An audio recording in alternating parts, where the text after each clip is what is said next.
Senhor Deus Todo-Poderoso, vamos dar início aos nossos estudos a respeito do Evangelho de Jesus, para o que pedimos a assistência e proteção dos vossos bondosos mensageiros e do nosso anjo da guarda, a fim de que nos esclareçam a inteligência e nos dê o discernimento necessário a nós desencarnados e aos nossos irmãos desencarnados que aqui vieram com a permissão do Pai para bem compreendermos o que vamos estudar. Rogamos a Jesus, o nosso mestre e guia, seja conosco e preside nossa reunião. Em teu nome, Senhor, do seu bendito Filho Jesus, da nossa Mãe Maria, de Ismael e da irmã veneranda, a protetora desta casa, damos por aberto a reunião de estudos desta noite.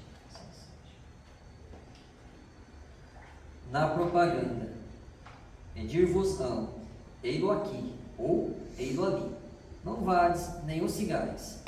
Jesus em Lucas, capítulo 17, versículo 23. As exortações do Mestre aos discípulos são muito precisas para provocarem qualquer incerteza ou indecisão. Quando tantas expressões sectárias requisitam Cristo para os seus desmandos intelectuais, é justo que os aprendizes novos, na luz do Consolador, meditem a elevada significação desse versículo de Lucas. Na propaganda genuinamente cristã, não basta dizer onde está o Senhor. Indispensável é mostrá-lo na própria exemplificação. Muitos percorrem templos e altares procurando Jesus. Mudar de crença religiosa pode ser modificação de caminho, mas pode ser também continuidade de perturbação. Torna-se necessário encontrar o Cristo no santuário interior. Cristianizar a vida não é imprimir-lhe novas feições exteriores, é reformá-la para o bem no âmbito particular. Os que afirmam apenas na forma verbal que o Mestre se encontra aqui ou ali, arcam com profundas responsabilidades. A preocupação do proselitismo é sempre perigosa para os que se seduzem com as belezas sonoras da palavra, sem exemplos edificantes. O discípulo sincero sabe que dizer é fácil, mas que é difícil revelar os propósitos do Senhor na existência própria. É imprescindível fazer o bem antes de ensiná-lo a outra, porque Jesus recomendou que ninguém seguisse os pregoeiros que somente dissesse onde se poderia encontrar o Filho de Deus.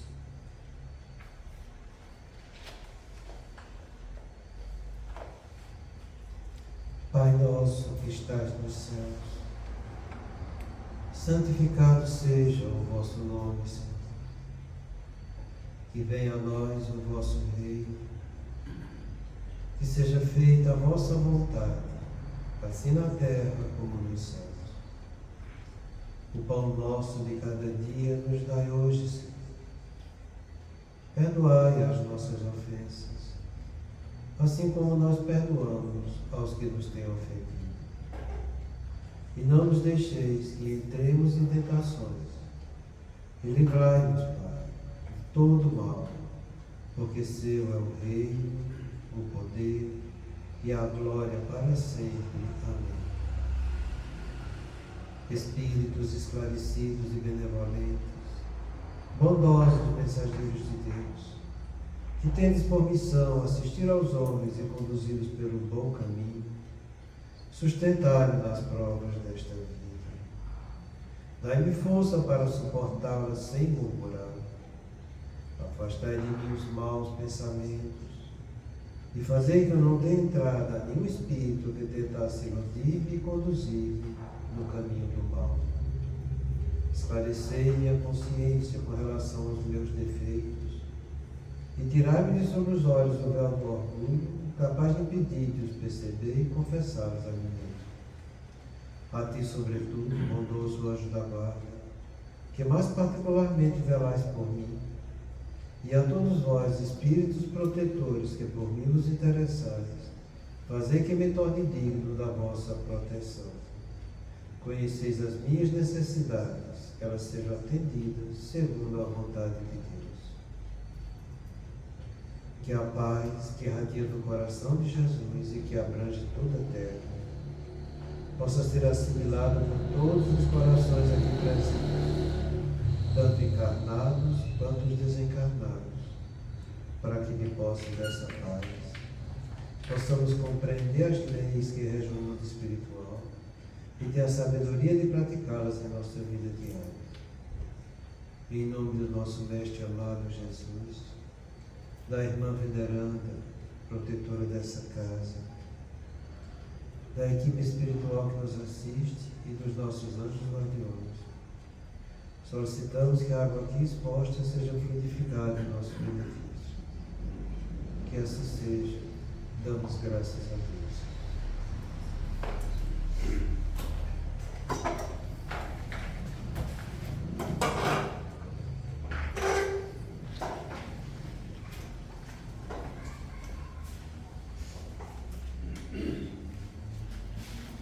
Boa noite, gente. Boa noite.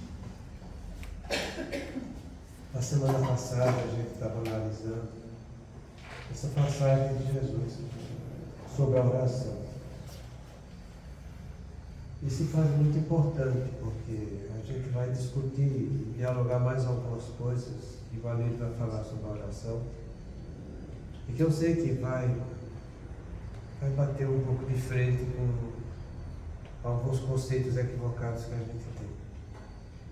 Porque todo dia nós dizemos que oramos, mas na verdade a gente ora muito pouco. A gente costuma mais deixar nossa personalidade falar com Deus,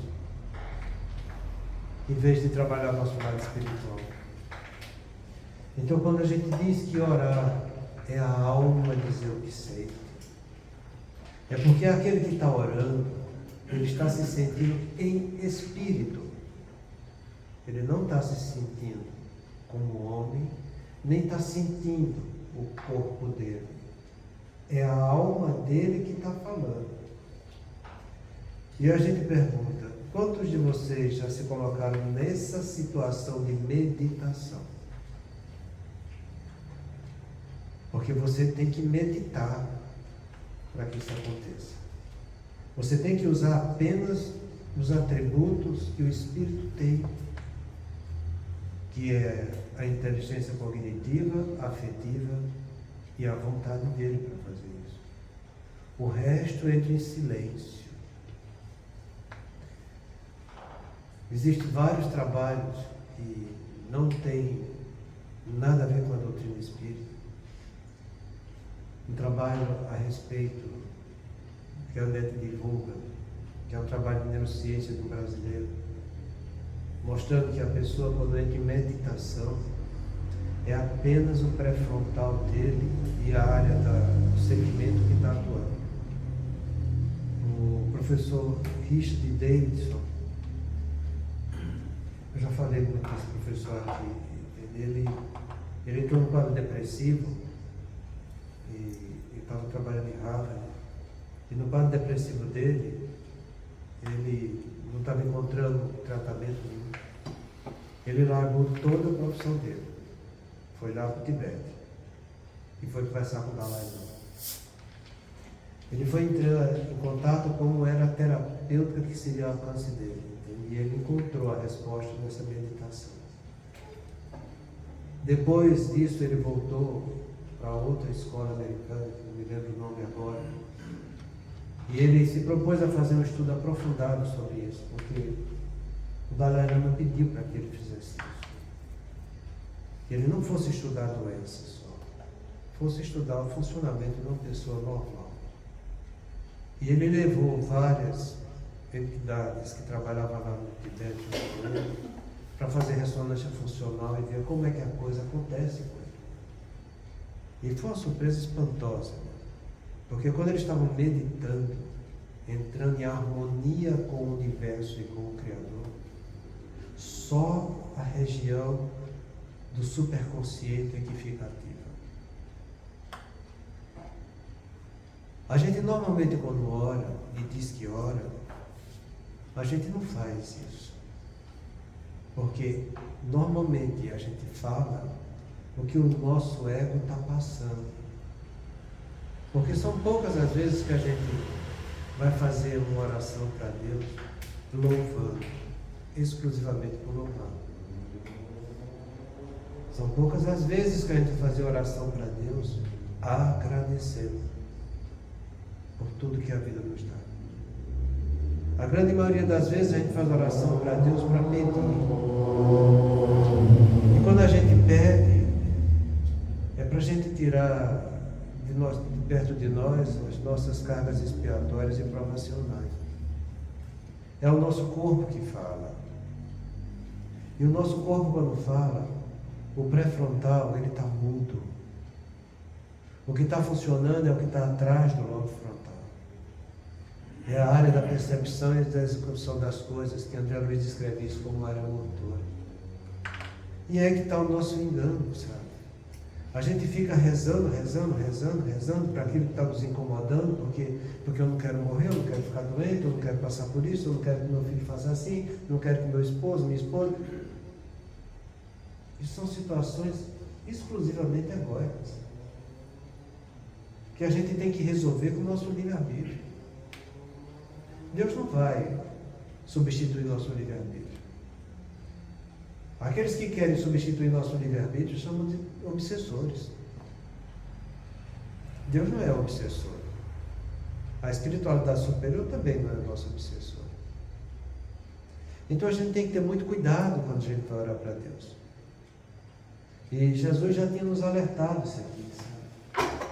Está em Mateus 21. Jesus, porém, respondeu: em verdade vos digo que se tiverdes fé e não duvidares, não só fareis o que foi feito à figueira, mas até, se a este monte disserdes, ergue-te e lança-te ao mar, isto será feito. E tudo aquilo que pedides em oração, crendo, recebereis. Nossa maior dificuldade começa aqui, sabe? Nessa palavra duvidar. Muitas vezes a gente diz que tem fé, mas a gente tem convicção daquilo que a gente tem fé que está fazendo? Porque para não duvidar, tem que ter convicção. Então, quando a gente define fé para vocês, que é um sentimento de convicção íntima, é uma certeza íntima só minha, daquilo de bom que eu sei fazer e eu vou fazer. É essa fé que não duvida.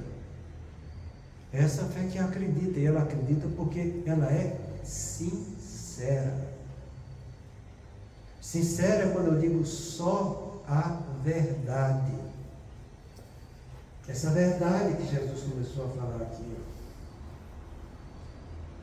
Então, para eu dizer só a verdade, eu vou ter profundidade daquilo que eu vou estar falando. Porque eu não vou falar mentiras. E quando eu não tenho essa sinceridade, eu no fundo duvido. Eu faço por fora, mas eu não tenho dentro de mim aquilo que eu preciso ter. Por isso que é muito bonito no Livro dos Espíritos, quando a espiritualidade superior responde para Kardec que 3 coisas são fundamentais na prece que a gente vai fazer: a fé, o fervor e a sinceridade. Então você vai ser sincero e você vai sentir a emoção daquilo que você está sendo sincero.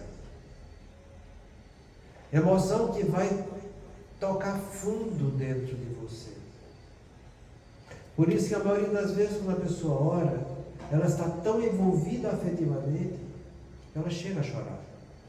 Ela não chora porque está sofrendo, ela não chora porque está sentindo dor, ela chora de emotividade, pela sinceridade daquilo que ele está fazendo. Então é essa emotividade, é essa sinceridade que a gente precisa ter aqui quando você vai colocar sua fé em ação. Coisa que a gente realmente não tem. Porque normalmente a gente vai analisar a dor e o conflito que a gente está passando. Eu estou sentindo isso, eu estou padecendo disso, está acontecendo isso com o meu ente querido. Mas para você ser sincero, Você tem que entender a intenção que gerou o fato daquele motivo que você está fazendo sua oração. E é aí que começa a nossa grande complicação. Porque as pessoas seguem a vida fazendo um processo todo equivocado. Para quando a dor bater na sua porta, ela querer resolver a dor. Gera uma irresponsabilidade a vida inteira. Para quando a rebeldia chegar em volta dele, ele se deter só na rebeldia. Quantos eu não atendo no meu consultório que chega lá com seus filhos com problema? E a gente sabe, a gente vai fazendo a análise da coisa e eles vão remotando e a gente vê que os problemas começaram na primeira infância. E quando a gente chama a atenção por falta de educação que teve nos seus filhos, eles reconhecem que faltaram. Mas será que reconhecendo isso, eles iriam pedir para Deus um ato de irresponsabilidade deles? É aí que a gente se questiona. Você acha que cabe você fazer uma oração, chegar para Deus e dizer, olha, aconteceu isso porque eu fui responsável, não dei a assistência que eu deveria dar para o meu filho e agora ele está passando por isso? É por isso que eu estou te falando, a gente tem que ver isso aqui, ó, e não duvidar. Você tem que falar só a verdade, você tem que ser sincero. Então, antes da gente falar com Deus, que a gente analise os motivos que geraram os fatos que causaram dor e sofrimento na gente. E você vai ver que a grande maioria deles aconteceu por um ato equivocado seu da própria encarnação. Tem uma frase filosófica que eu acho muito bonita e verdadeira. Ela disse que a vida é 10% do que me acontece e 90% do que eu faço diante dos acontecimentos da vida. Se você for ler o capítulo 5 do Evangelho, eu amo de coração e indico para todo mundo, porque eu aprendi, aprendo e ainda aprenderei muito naquele capítulo. Você vê que Kardec fala para a gente que se a gente for remontar a causa de nossas dores, a gente vai ver que a grande maioria delas pertence à própria encarnação e não à encarnação anterior. São poucas as coisas da encarnação anterior que a vida nos oferece, mas nos oferece para que a gente saiba colocar em prática. Então, quando você nasce na família com um pai problemático, aquele pai problemático vai ser seu a encarnação inteira. É uma coisa simples, um pai problemático. Agora, o que é que você vai fazer diante desse pai problemático na sua vida? A mesma coisa quando nasce um filho problemático nosso. Então a gente não tem que ficar olhando o fato. No próprio livro dos Espíritos, se eu não me engano, consta 7 ou 9 vezes, eu acho que são 9 vezes. A espiritualidade superior falando para Kardec, Deus não julga o fato, mas a intenção que gerou o fato. Dá uma pesquisada que eu acho que é 7 ou 9 vezes que ele responde isso. Então, se eu estou falando para Deus do fato, e não falo da intenção que gerou o fato, Deus não vai te escutar. Ele só vai analisar a intenção que gerou o fato. Então, como é que eu posso ter fé e fazer uma oração de um ato equivocado de minha parte? Então, que a gente seja verdadeiro, que a gente seja sincero quando a gente for colocar nossa fé em ação. Eu faço porque eu sei que eu tenho condição de fazer e por isso que eu vou realizar aquilo que eu sei que eu posso fazer. Essa é a fé humana. Eu faço e peço para Deus, que é meu Pai perfeito, porque eu já fiz tudo o que estava ao meu alcance e não encontrei nenhum motivo além das minhas possibilidades para resolver a dificuldade que eu estou passando. Porque essa dificuldade eu analisei não só ela, mas o que gerou ela. E E se você, analisando o fato, vê que te faltou alguma coisa, que você se equivocou diante daquilo, que você seja sincero e verdadeiro. Vá lá, use a sua fé e vá lá e corrija o fato. E você pode corrigir sempre. Eu sempre falo para vocês que existe um princípio universal em toda a psicoterapia. Seja lá qual o ramo que você estiver trabalhando. O princípio é que cada adulto consegue amansar um adolescente rebelde que existe dentro dele e educar uma criança ferida. Esse é todo o princípio da psicoterapia. Porque ela vai fazer o adulto que está sofrendo ir lá atrás, analisar a intenção que gerou o fato que está causando problema nele, para que ele ressignifique sua dor e seu sofrimento. Então, antes da gente pedir para Deus, antes de dizer que a gente está realizando a nossa fé o máximo que a gente pode,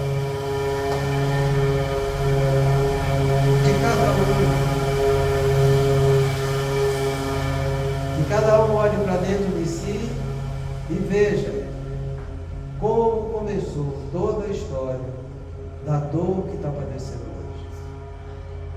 E toda vez que encontrar equívocos da parte dele, que ele volte atrás, eduque a criança ferida e amanse o adolescente rebelde.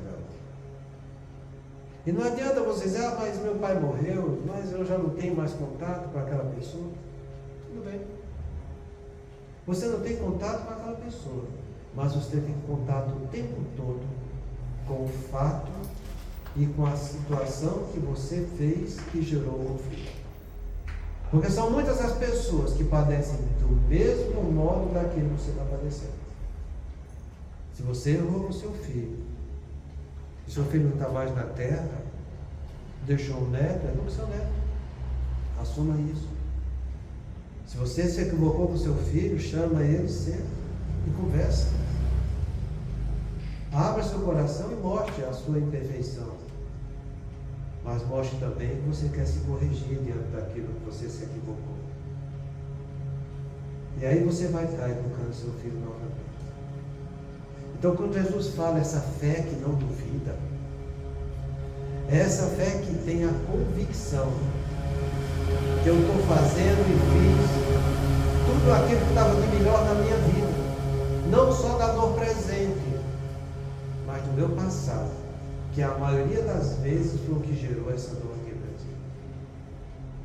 É por isso que Jesus fala, se tivesse fé, mas uma fé sincera, uma fé que não duvida, poderia fazer não só o que ele fez com a figueira que secou, mas a dizer a qualquer monte de dificuldade que eu tenho, transporta-te daqui para lá e ele irá se transportar. Entendendo que o monte não vai se transportar de uma vez só, vai ser aos poucos que eu vou levando terra desse monte para aquele outro lugar. É aos poucos que eu vou estar utilizando a minha fé para fazer o que é sincero, para fazer o que é correto e eu atingir a meta que eu tanto desejo. Mas Jesus aproveitou a chance não só de falar da fé, mas falar também da oração. Porque a fé é aquilo que eu faço. É um sentimento de convicção íntima minha, daquilo que eu sei que eu posso fazer e eu vou fazer, porque se eu não fizer, Deus também não vai me escutar. Então, não só aquilo que eu estou fazendo, mas se eu for orar para Deus, eu também não posso duvidar, eu tenho que crer e assim vou receber. E eu só vou crer nele se eu respeitar os atributos desse Pai. E um dos atributos principais é que Deus é soberanamente justo e bom. Então, se eu for pedir para Ele algo que vai ferir sua justiça ou sua bondade, você acha que vai dar certo? Se você sabe que Deus é soberanamente justo e bom, perfeito nisso aí, Ele está dando a cada filho a vida que cada filho precisa. E quando a gente fala para vocês que existem 4 grandes pilares que a gente tem que enfrentar de provas, expiações e de lições, é porque a gente precisa compreender que nesses 4 pilares está a vontade de Deus para cada um de nós. Vontade essa que a gente fala na oração do Pai Nosso, quando diz: seja feita a tua vontade, tanto na terra, conosco, encarnado, quanto no mundo espiritual, que é a nossa pátria definitiva. Então você saber aceitar o seu corpo como ele é, tanto do ponto de vista não só de saúde, mas de estética. Você aceitar a família que você nasceu, os pais que tem, os irmãos que tem, a família que você vai dar origem com os filhos que vão nascer e os netos também. Você saber aceitar a sociedade onde você está vivendo. Você saber aceitar o cônjuge que você se relaciona e que escolheu para você. São esses 4 pilares que a gente tem que saber. Que aí está a vontade de Deus. A vontade de Deus é a vida que eu tenho, com o meu corpo, com a minha família, com o meu cônjuge e no meio social onde eu estou vivendo. Será que a gente encara isso como sendo a vontade de Deus? Ou será que diante das dificuldades que a gente está tendo, com as irresponsabilidades que a gente causa no nosso corpo, porque somos irresponsáveis, a começar com a comida, a gente come material de terceira, de quarta, quinta qualidade, cheio de gordura, cheio de carboidrato, cheio de açúcar, dá uma banda de porcaria para o nosso corpo e quer que nossas células funcionem às 1000 maravilhas. Você acha que vai ser assim? Então analisa o que você está fazendo com o seu corpo. A gente sabe que o nosso corpo precisa de repouso, de sono reparador. A gente está dando esse sono para ele, a gente está sabendo dormir. A gente sabe que o nosso corpo, ele tem limite diante do estresse. E a gente está sabendo levar uma vida sem tanto estresse? Ou a gente está querendo tomar conta da vida dos outros e por isso que a gente vive estressado? Jesus falou que cada um tem que abraçar a sua cruz e não querer abraçar a cruz dos outros. Mas a maioria das vezes a gente é obsessor dos outros, porque eu quero que meu filho faça isso. E eu não respeito o livre-arbítrio dele. Meu filho já tem barbado, casado, mas eu quero que faça isso. Eu sou o obsessor dele, porque eu não respeito o livre-arbítrio dele. Ou eu quero que meu pai agora pague o que ele fez comigo, através das doenças sem que ele está passando. Enquanto eu vejo ele passando aquela situação triste, muitas vezes ele faz bem feito. Está colhendo o que plantou. O Espírita gosta de dizer isso, né? Está colhendo o que plantou. É a lei de causa e efeito. Analisa, gente. Porque a gente vai se relacionar com esse Pai que é perfeito. Se eu faço tudo com aqueles que estão ao meu alcance, que eu posso ajudar, se eu uso desse sentimento de caridade, que é o amor que eu tenho com os necessitados, aqueles que estão abaixo de mim, eu posso ter o direito de pedir alguma coisa para Deus. Porque eu estou enxergando o todo, e não aquilo só que me pertence, que eu gostaria de ter. Aquilo que me pertence e gostaria de ter é o meu ego. Meu espírito tem que amar a tudo e a todos. Então, gente, cuidado com isso. Porque a minha oração, ela tem que ter fé, como Jesus falou. Ela tem que ser sincera. E eu tenho que sentir fervor. Eu tenho que sentir emoção. Você sabe o que é emoção? Eu já defini várias vezes, defino de novo. É qualquer reação. Entenda? A emoção, ela não é uma ação em si. Ela é uma reação. Diante de qualquer fato ou circunstância, positiva ou negativa, que vai gerar alteração circulatória, respiratória e das glândulas endócrinas. Então eu vou ficar com esse fervor, meu coração vai acelerar. Eu vou sentir minhas extremidades quentes, porque vai ter vasodilatação. Meu fôlego vai ficar mais acelerado. Eu vou chegar a chorar de emotividade, porque as glândulas endócrinas estão entrando em tudo que é ação dele. É esse fervor que a gente está falando. Para que a nossa oração seja realmente, consiga chegar até o Pai. Não é que você vai receber resposta disso imediata. É para que chegue lá. Porque depois que chega lá, a gente tem que ter muito cuidado, sabe? Porque Kardec pergunta nesse capítulo da prece: pode nossa prece afastar de nós as provas e expiações que a gente está passando? E a resposta é: nem tudo. Porque algumas você vai ter que passar. Porém, Deus sempre leva em conta a resignação. Então, quando você tem resignação, quer dizer, você aceita as dores da vida.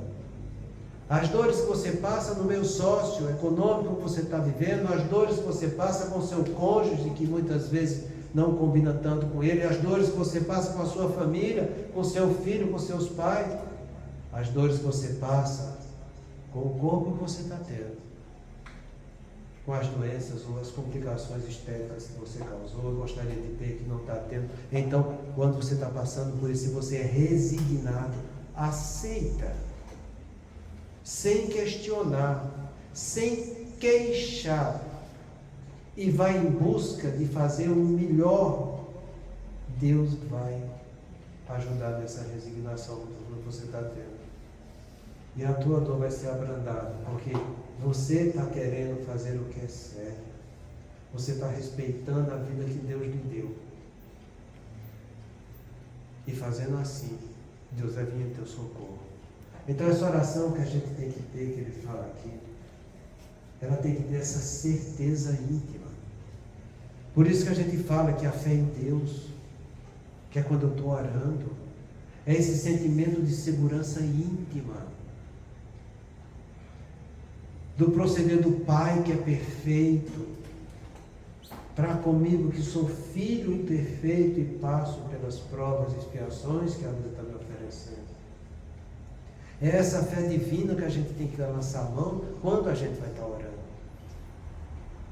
Porque senão a gente vai ficar o tempo todo dessa forma egóica de fazer prece, que a gente chama isso de reza, passando por dores, sofrimentos e sem resolvê-los.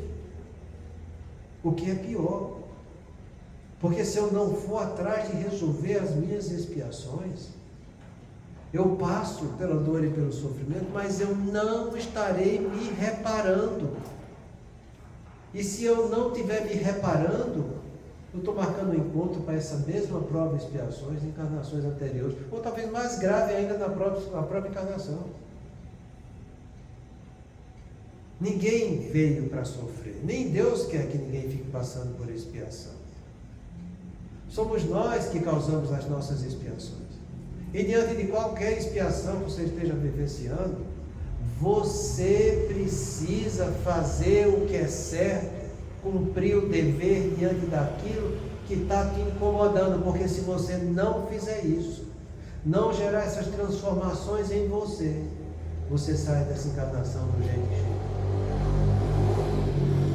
Por isso que a gente tanto fala que nessa vida o que é importante não é o que eu faço com os outros, o que eu mostro para os outros, o que eu me dedico tanto para os outros. São as transformações que eu faço em mim. Amarás o teu próximo como a ti mesmo. Se ame, se transforme no caminho do bem, se eduque, se construa.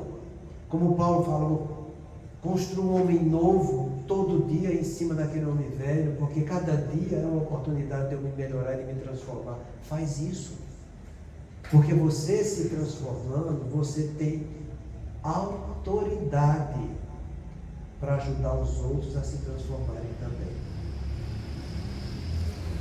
Então é baseado nisso que a gente precisa entender onde está a nossa fé e nossa capacidade de fazer oração.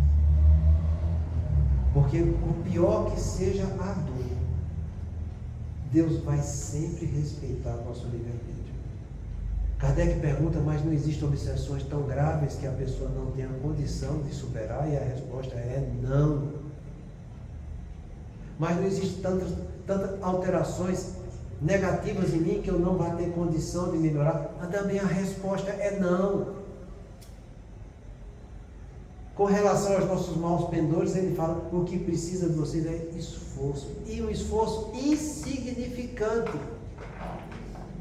O que vos falta é vontade de colocar em prática. Há quantos nessa terra fazem poucos esforços? Isso é uma resposta que serve de um cutucão na vida da gente. Porque toda vez que eu digo eu não posso, eu não consigo, eu não sou capaz, eu estou criando um autoengano em mim. Eu estou me limitando para me fazer de vítima diante da dor, diante do sofrimento que a vida está me oferecendo. A gente sempre pode superar nossos maus pendores e se libertar das influências espirituais negativas que a gente tem. Sempre, sem a ajuda de ninguém. Sabe o que é de ninguém? Por pior que seja a subjugação, por pior que seja a fascinação, você pode estar ao seu alcance. Porque você precisa se esforçar. Para que esse esforço vai gerar energia para a sua vontade de ser atuante. E você diga: eu, a partir de hoje, vou ser uma pessoa melhor. E começar a trabalhar, levando a terrinha dessa montanha gradativamente para o lado bom. Aí você vai estar transportando a montanha. O que nos falta é isso aqui: esforço, força física, mental, moral, energia, empenho, pertinácia para realizar ou alcançar qualquer objetivo. É da fé humana que nasce o esforço, para que a vontade realize o que deve ser feito. A gente precisa cumprir deveres e não fazer o que a gente gosta, e não realizar os prazeres que o ego da gente tanto quer, mas cumprir deveres. Quando a pessoa diz que não tem energia para isso, quando ela se coloca na situação de vítima, dizendo que não dá conta, o que está faltando para ela é fé. Fé nela mesma, porque é da fé que vai nascer o esforço. Então que ela vai em busca dessa fé, desse sentimento, porque é uma coisa que é pessoal, individual e intransferível para todos nós.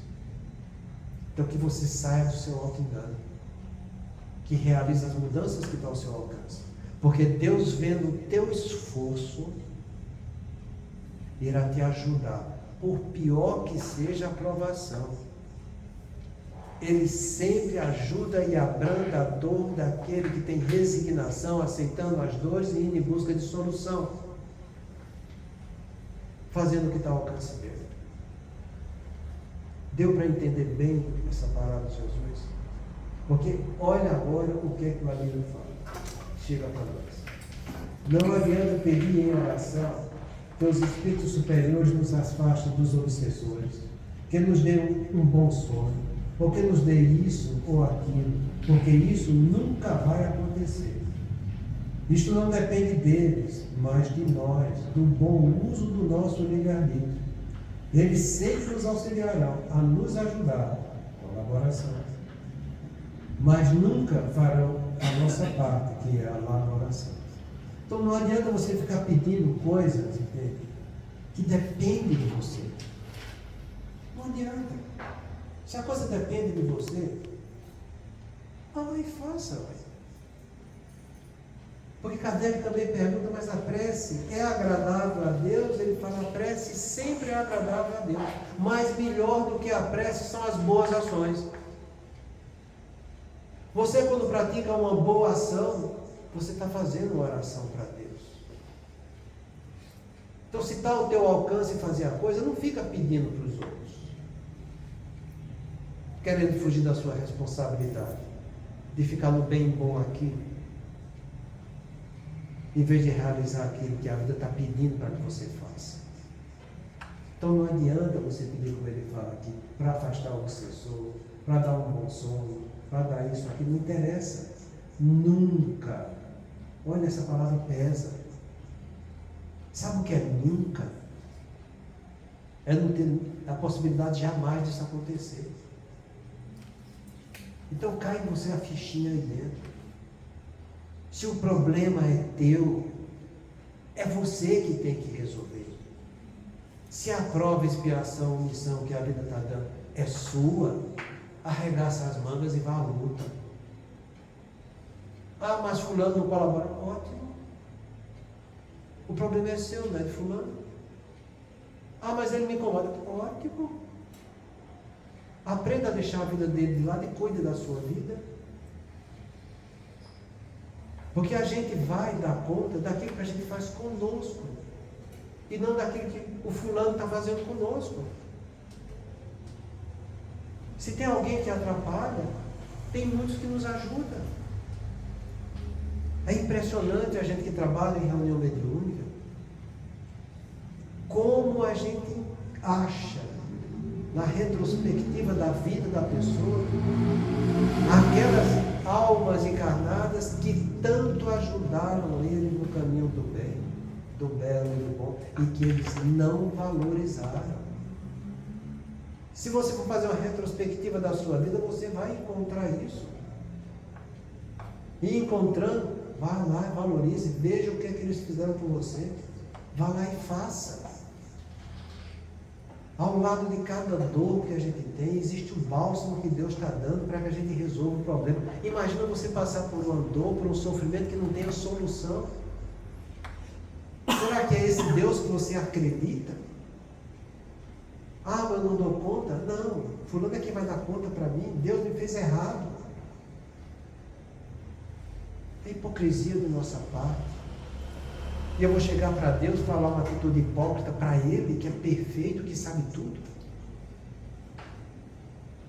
Então nunca eles vão fazer alguma coisa que dependa de nós. Nunca. Eu que tenho que laborar no caminho do bem.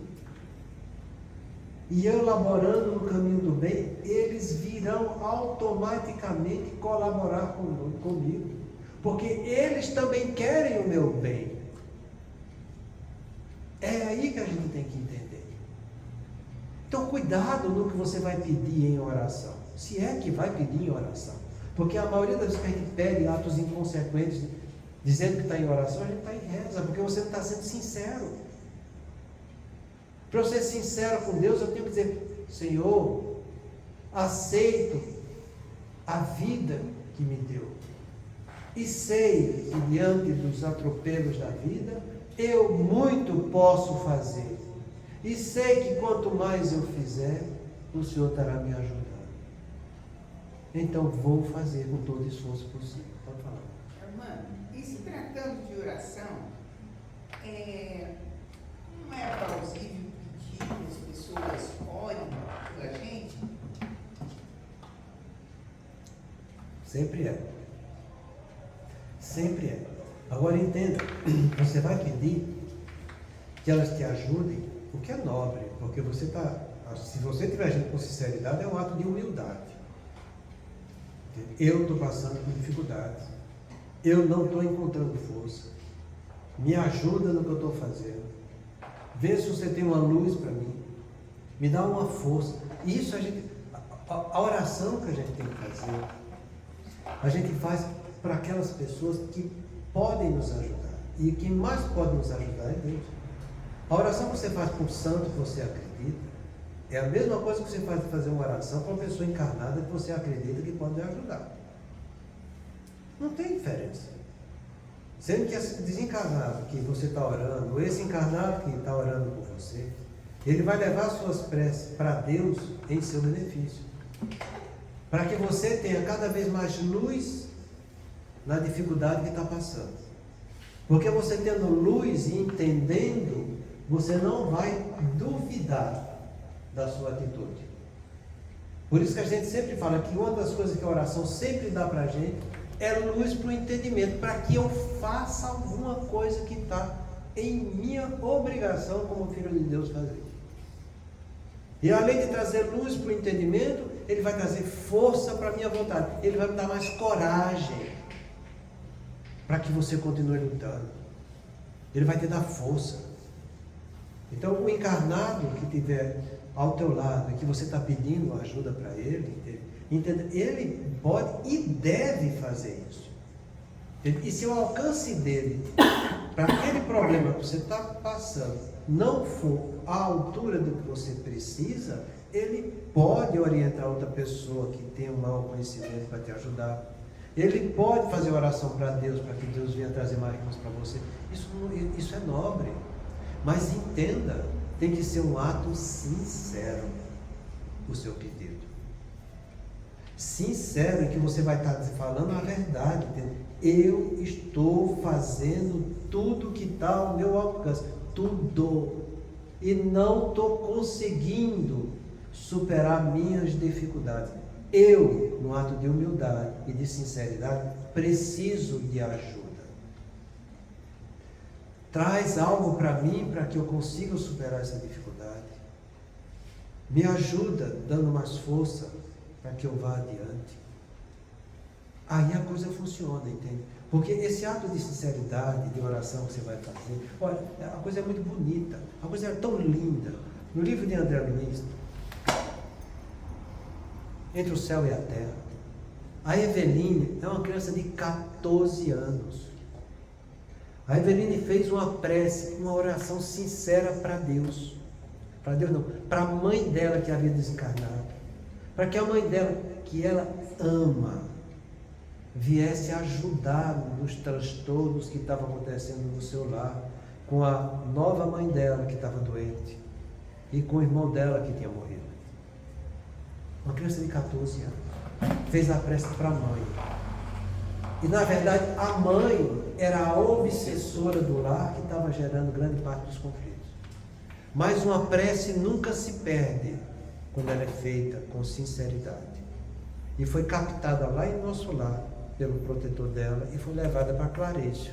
E Clarencio veio resolver o problema. Uma prece de uma criança de 14 anos. Mas uma prece sincera. É isso que a gente tem que entender. Tudo que a gente fizer no caminho do bem, nada se perde. Sempre a gente vai ter o bem ao nosso lado para nos ajudar. Do mesmo modo que tudo que eu fizer no caminho do mal, eu vou estar tendo que responder por aquilo. Por isso Jesus falou, até o último J da lei terá que ser cumprido.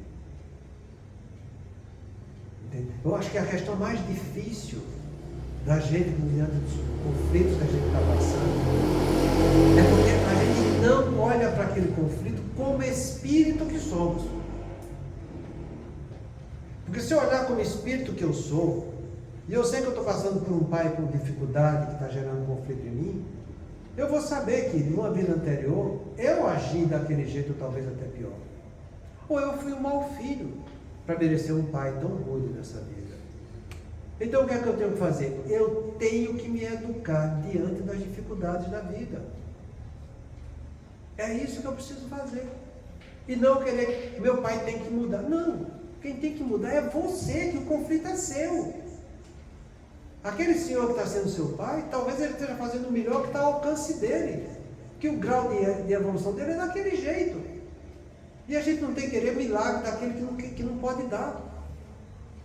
Então, você que pode se transformar, deve se transformar diante daquilo.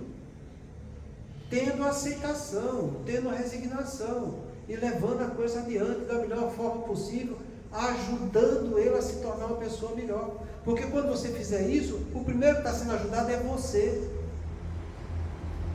Amarás o teu próximo como a ti mesmo. Eu só posso dar para ele algo que ele precisa se eu tiver dentro de mim para poder dar para ele. Caso contrário, eu vou estar perdendo a oportunidade. Então, a gente pode orar um pelo outro, não só pode, como a gente deve. Mas que a gente esteja fazendo tudo que está ao nosso alcance. Para que a gente esteja sendo sincero diante de Deus. E não que a gente está sendo conivente com nossos erros, fugindo da nossa responsabilidade. É aí que está o nosso problema. Então, quando eu peço algo que está ao meu alcance e eu não estou fazendo, eles nunca irão nos ajudar. Nunca. Aquela prova, aquela expiação é para você vencer algo dentro de você e se tornar um espírito melhor. Então eles vão me ajudar nesse sentido, para que eu tenha uma visão melhor. E diante dessa visão melhor, eu possa me disciplinar diante da dor e do sofrimento. Mas que eu tenha que fazer isso com consistência, sabendo o que eu estou fazendo, para que eu faça hoje, amanhã e sempre. Toda pessoa, para realizar qualquer mudança, sempre precisa de uma visão melhor, de disciplina diante daquela visão que vai estar mostrando a solução para ele. E que ela faça isso com consistência, que ela não desista jamais, porque aí você realmente vai estar mudando. Entende? Porque se eu falo que eu estou mudando e eu volto a fazer o que eu fazia antes, eu não mudei em momento algum. Eu estava criando máscara do ego. Estava querendo ser bonzinho para ter o benefício de alguma coisa. E começar alguma coisa demorou muito, eu fico arredio e não vou fazer mais. Então, são essas atitudes que a gente tem que entender conosco mesmo, que a sinceridade, ela está acima de tudo na nossa vida. Que a gente aprenda a ser sincero, que a gente aprenda a ser honesto, que a gente saiba que eu realizando as boas obras na minha vida é a maior oração que eu estou fazendo para Deus. E Deus, vendo essa oração que eu estou fazendo para Ele, irá me retribuir cada vez mais, com mais luz para o meu entendimento, com mais energia para a minha vontade, me dando mais coragem para vencer as dificuldades. Eu sempre falei para vocês, essas duas palavras que andam juntas uma com a outra, elas são fundamentais em qualquer virtude que você queira trabalhar. É impossível você trabalhar uma virtude sem a paciência e sem a coragem. Porque a paciência é quem vai te trazer tolerância sua consigo e para com os outros. É a paciência que vai trazer resignação diante do que a vida está oferecendo. É a paciência que vai trazer perseverança. Mas ela precisa da coragem para que eu faça hoje, amanhã e sempre. Para que eu não desanime diante das dificuldades extras que a vida vai me oferecer. E eu continue fazendo sempre, sempre no caminho do bem, do belo e do bom, todas as transformações que eu preciso em minha vida. Então, nunca a espiritualidade superior vai resolver um problema que é seu. Se você está tendo uma má qualidade de sono, o que a gente já estudou aqui. O sono é a continuação do que eu faço durante o dia. Se meu sono está perturbado, é porque eu gerei perturbação durante o dia. E sou eu que tenho que olhar para ver quais são essas perturbações que eu estou vivendo durante o dia, para que eu supere cada uma delas e encontre minha paz interior e eu possa ter um sono reconfortante. Então não são eles que vão tirar os problemas. Sou eu que tenho que resolver os problemas, porque o problema é meu, não é deles. E se por acaso eles fossem resolver, o mérito seria deles, não seria meu. Então que eu saiba analisar a coisa. E para que eu faça isso, é fundamental praticar o autoconhecimento. Essas 4 fases da inteligência emocional, que está ao alcance de qualquer criatura na face da Terra, qualquer criatura pode trabalhar com as emoções melhor. Através do autoconhecimento, sabendo onde está o problema, através do autocontrole, para que ele não continue fazendo aquela atitude errada, para que ele pratique um ato novo, consciente do que está realizando, e ele praticando esse ato novo em cima daquele velho que ele estava fazendo, ele começa a gerir relacionamentos melhores, tanto com os encarnados como com os desencarnados. É aí que está essa beleza de você ter condição de gerir relacionamentos melhores. Quando você pratica essa inteligência emocional, indo atrás de recompor sentimentos nobres na sua vida, sempre vai vir a oportunidade de novos amigos estar te instruindo cada vez mais no caminho do bem. E Deus, vendo esse esforço de nossa parte, automaticamente estará nos ajudando. Então, isso não depende deles, mas de nós, do bom uso do nosso livre-arbítrio. Porque é uma coisa muito bonita, sabe? A gente vê na casa espírita, o meu livre-arbítrio, eu tenho livre-arbítrio. Mas não tenho livre-arbítrio, tenho. Está fazendo um bom uso dele? Ou mau uso? livre-arbítrio é a capacidade de você ter autonomia, de querer e de escolher. Você quer e a sua consciência escolhe. Está fazendo escolhas boas ou escolhas que não são boas na sua vida? Porque se for escolhas boas, essa autonomia vai dar um impulso, uma energia, para que tua vontade continue e põe em prática essas coisas boas que você teve autonomia para resolver, porque ela vai te dar independência para realizar aquilo. Então, eu tenho que ver, eu estou fazendo bom uso do meu livre-arbítrio? Porque se eu não tiver, eu tenho que melhorar. Eles sempre nos auxiliarão a nos ajudar, estarão colaborando, mas nunca farão a nossa parte, que é a elaboração. A nossa parte é nossa. Eles vêm ajudar a gente no caminho do bem. Então, a semana que vem a gente ainda vai falar mais um pouco sobre a crença, e que a gente fala sobre a oração egóica e a oração essencial. Mais uma vez a gente vai relembrar alguns tópicos disso aí, se aprofundando mais no assunto. Muita paz a todos.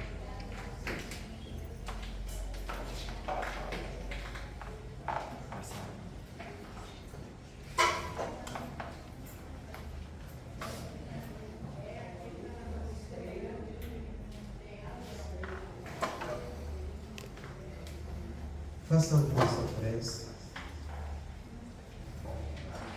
Procuramos sentir um pouco essa oração. Não só conosco, não só com os nossos, mas com todos.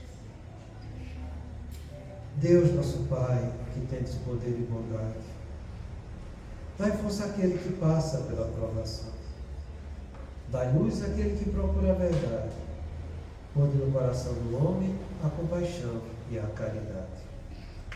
Deus, dai ao viajor a estrela guia, ao aflito a consolação, ao doente o repouso. Pai, dai ao culpado o arrependimento, ao espírito a verdade, à criança o guia, ao órfão o pai. Senhor, que a vossa bondade se estenda sobre tudo que criaste. Piedade, Senhor, para aquele que vos não conhece. Esperança para aquele que sofre. Que a vossa bondade permita aos Espíritos Consoladores derramarem por toda parte a paz, a esperança e a fé. Deus, um raio, uma faísca do vosso amor pode abrasar a terra. Deixai-nos beber nas fontes desta bondade fecunda e infinita, e todas as lágrimas secarão, todas as dores acalmar-se-ão, e um só coração, um só pensamento subirá até vós como um grito de reconhecimento e de amor. Como Moisés sobre a montanha, nós vos esperamos com os braços abertos. Ó poder, ó bondade, ó beleza, ó perfeição. E queremos de algum modo alcançar a vossa misericórdia.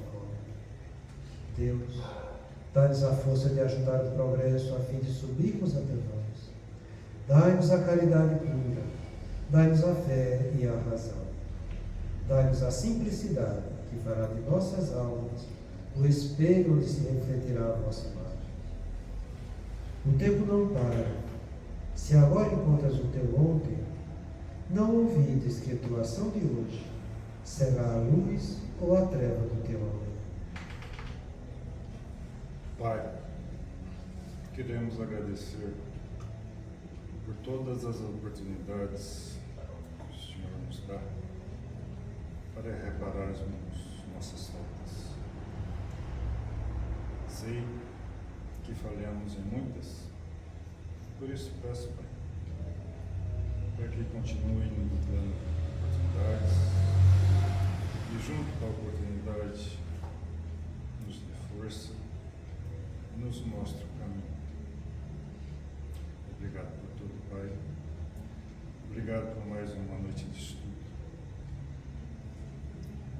Pai nosso que estás no céu, santificado seja o vosso nome, que venha a vós o vosso reino, que seja feita a vossa vontade, assim na terra como no céu.